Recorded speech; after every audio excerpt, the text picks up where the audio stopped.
আসসালামু আলাইকুম ওরহমতুল্লাহ। আমরা রোজা রাখি, খোদা তৃষ্ণা সহ্য করি, কিন্তু যদি এমন হয় রোজা ভাঙেনি তবুও সব কমে যাচ্ছে। রাসূলুল্লাহ সাল্লাল্লাহু আলাইহি ওয়াসাল্লাম বলেছেন, অনেক রোজাদার আছে যারা তাদের রোজা থেকে শুধু খোদা আর তৃষ্ণাই পায়।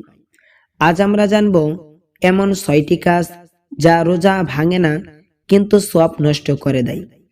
নাম্বার 1, মিথ্যা কথা বলা। রাসূলুল্লাহ সাল্লাল্লাহু আলাইহি ওয়াসাল্লাম বলেছেন, যে ব্যক্তি মিথ্যা কথা বলে ও সে অনুযায়ী কাজ ত্যাগ করে না, আল্লাহর তার ক্ষুধা তৃষ্ণার প্রয়োজন নেই। গালি, প্রতারণা, ফেসবুকে ভুয়া পোস্ট, এগুলো রোজার রূহ নষ্ট করে। নাম্বার 2, গীবত ও পরনিন্দা। কোরআনে গীবতকে মৃত ভাইয়ের গোশত খাওয়ার সাথে তুলনা করা হয়েছে। রমজানে বসে কারো দোষ আলোচনা রোজা ভাঙবে না কিন্তু সওয়াব কমে যাবে। নাম্বার 3, চোখের গুনাহ, হারাম দেখা। রমজান মাসে শুধু পেটের রোজা নয়, চোখেরও রোজা। মোবাইলে স্ক্রল করতে করতে হারাম কিছু দেখলে রোজা থাকবে কিন্তু নূর কমে যাবে। নাম্বার 4, রাগ ও ঝগড়া।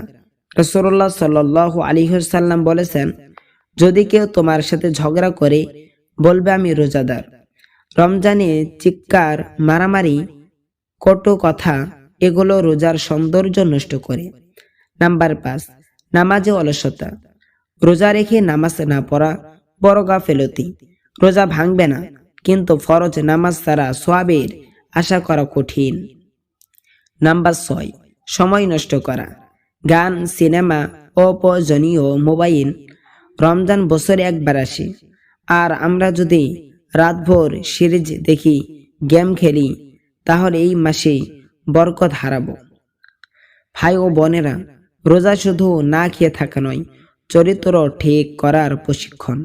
এই রমজানে চেষ্টা করি জিহ্বা হেফাজত, চোখ হেফাজত, রাগ নিয়ন্ত্রণ, নামাজ ঠিক রাখা।